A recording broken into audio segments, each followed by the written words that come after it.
1971 সালের মহান মুক্তিযুদ্ধে নিজেদের অবস্থানের কারণে নাকি দুইবার বাংলাদেশের কাছে ক্ষমা চেয়েছে পাকিস্তান। সম্প্রতি বাংলাদেশ সফরে আসা পাকিস্তানের পররাষ্ট্রমন্ত্রী ইসহাক দারের এই মন্তব্যে রীতিমতো তোলপাড় চলছে সামাজিক যোগাযোগ মাধ্যমে। দুইবার ক্ষমা চেয়েছি কিনা এ নিয়ে বিতর্কের পাশাপাশি পাকিস্তানের কিভাবে ক্ষমা চাইতে হবে তা নিয়েও চলছে তর্ক বিতর্ক। কেউ কেউ দাবি করছেন যুদ্ধে নিজেদের ভূমিকার জন্য কোনো দেশই নাকি ক্ষমা চায়নি। তাদের মতে এটাই ইতিহাসের ধারা। যুক্তরাষ্ট্র ইরাকে যুদ্ধ করেছে, সেজন্য ক্ষমা চায়নি। ভিয়েতনামের সঙ্গে যুদ্ধের পর ক্ষমা চায়নি চীন। এমন ভুরি ভুরি উদাহরণও দিচ্ছে তারা। আবার এসব দাবি ঠিক নয় বলেও দাবি একটি পক্ষের। এই পক্ষটির এক কথা, পাকিস্তান গণহত্যা চালিয়েছে বাঙালিদের উপর, তাই আইনগতভাবে ক্ষমা চাইতে হবে পাকিস্তানকে।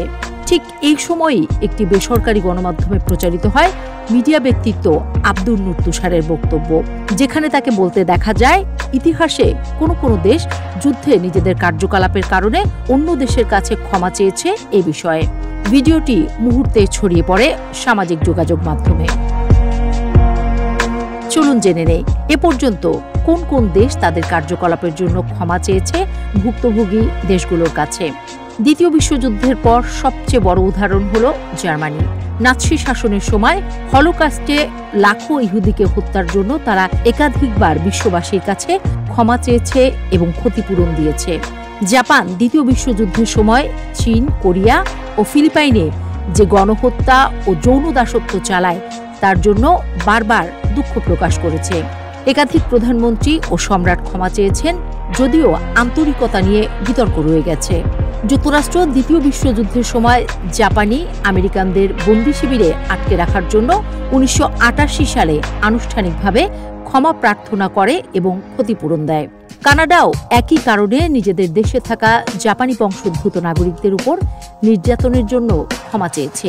পাশাপাশি আদিবাসীদের রেসিডেন্সিয়াল স্কুল ব্যবস্থার জন্য রাষ্ট্রীয়ভাবে ক্ষমা প্রার্থনা করেছে। অস্ট্রেলিয়া যুদ্ধকালীন কিছু কর্মকাণ্ডের জন্য ক্ষমা প্রকাশ করেছে।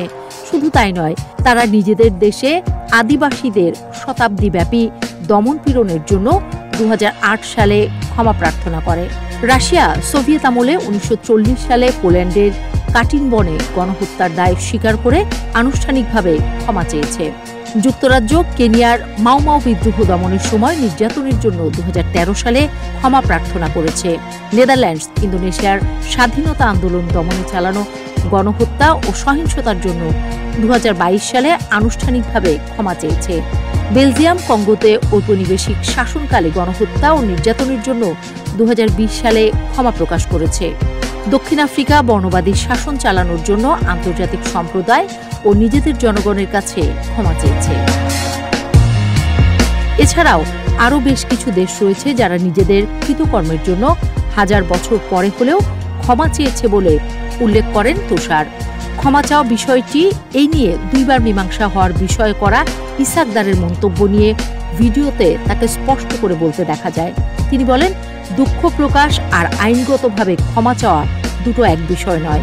পাকিস্তানকে আইনগতভাবে ক্ষমা চাইতে হবে বলে মন্তব্য করেন তিনি।